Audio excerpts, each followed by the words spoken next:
Have you ever found yourself lost in a storm of worries about things you can't control?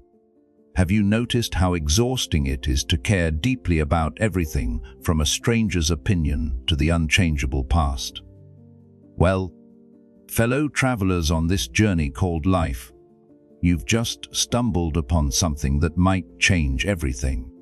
Long before our smartphones and social media feeds, ancient philosophers called Stoics mastered something we desperately need today: the art of caring less about the trivial and focusing more on what truly matters.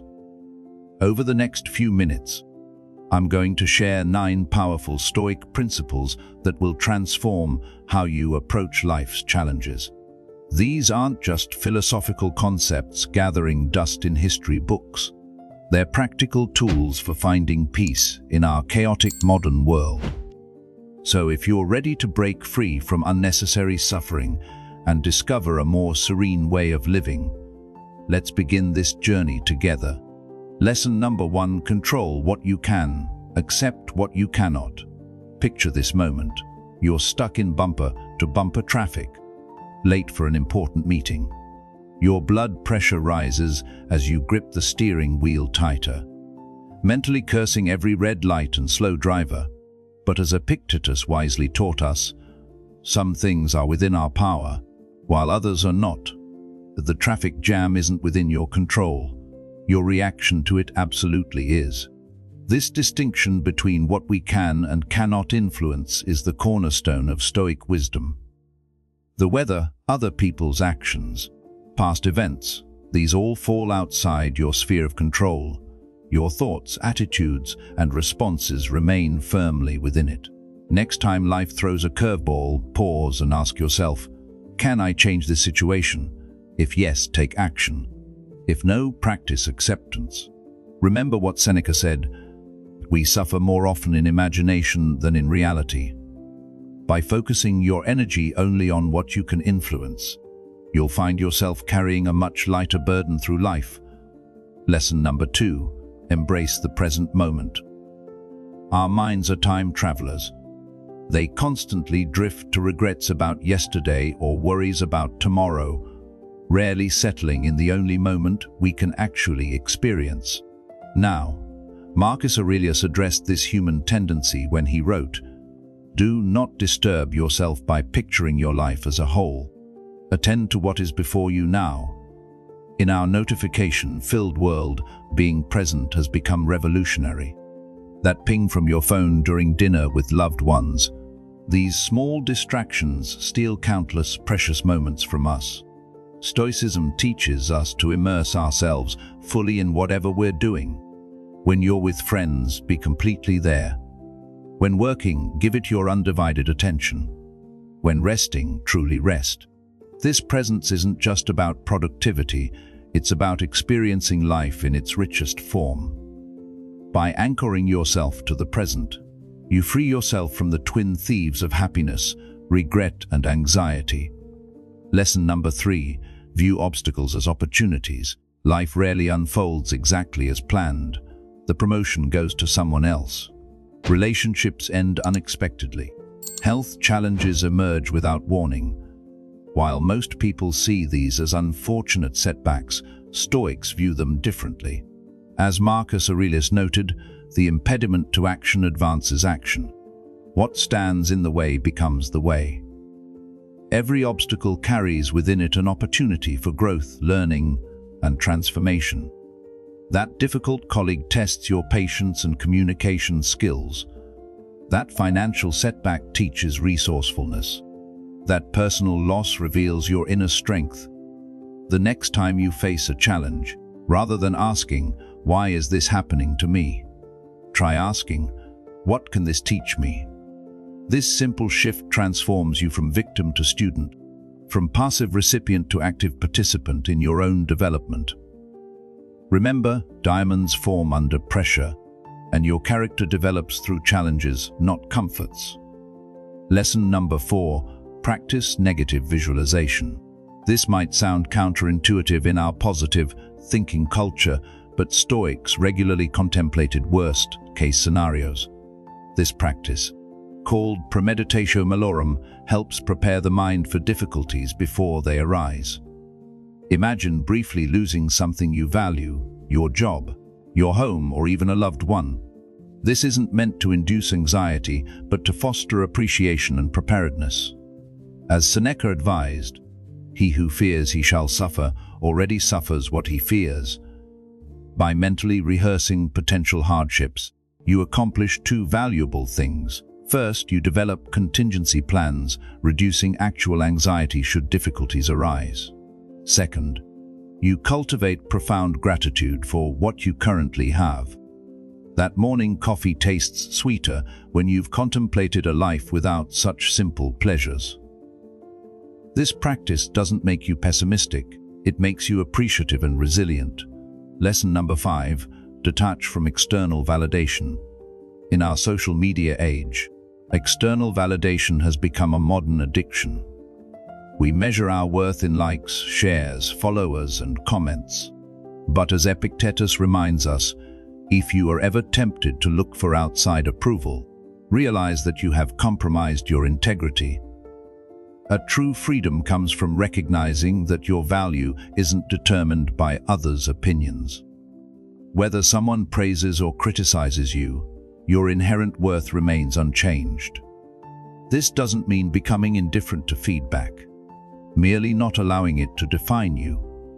Practice creating internal metrics for success based on your values rather than external recognition. Did you act with integrity today? Were you kind when it wasn't convenient? Did you progress toward meaningful goals? These questions matter far more than any external applause. By anchoring your self-worth within, you become immune to the unpredictable winds of public opinion. Lesson number 6, embrace impermanence. Everything changes. Relationships evolve. Careers shift. Bodies age.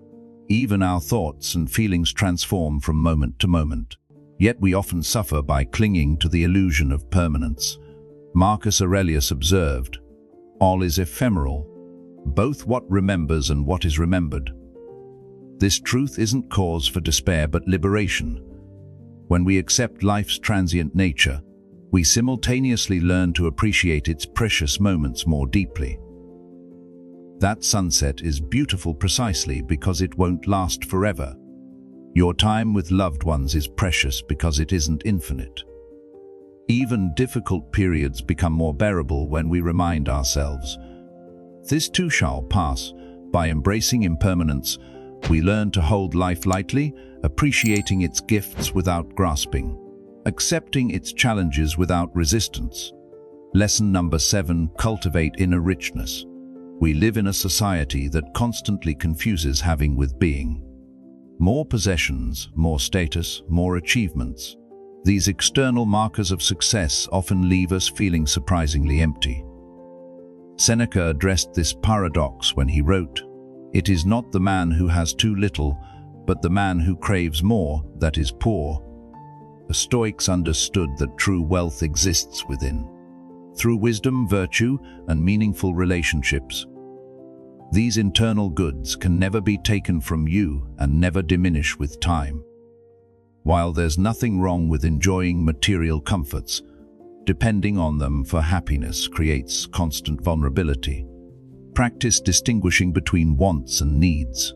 Notice when advertising or social comparison triggers artificial desires. Ask yourself, will this purchase or achievement genuinely enhance my life, or just temporarily fill an emotional void? By investing in your character rather than your possessions, you build wealth that truly enriches your life. Lesson number 8, practice mindful speech. In a world of hot takes and instant reactions, mindful speech has become a radical act. The Stoics placed tremendous value on speaking deliberately and sparingly. As Epictetus advised, "We have 2 ears and 1 mouth so that we can listen twice as much as we speak." Before expressing an opinion, especially in heated moments, Stoics suggest pausing to ask several questions. Is it true? Is it necessary? Is it kind? Is this the right moment? Many conflicts and regrets could be avoided through this simple practice. Silence isn't always withdrawal, sometimes it's wisdom. When you do speak, let your words carry weight and intention.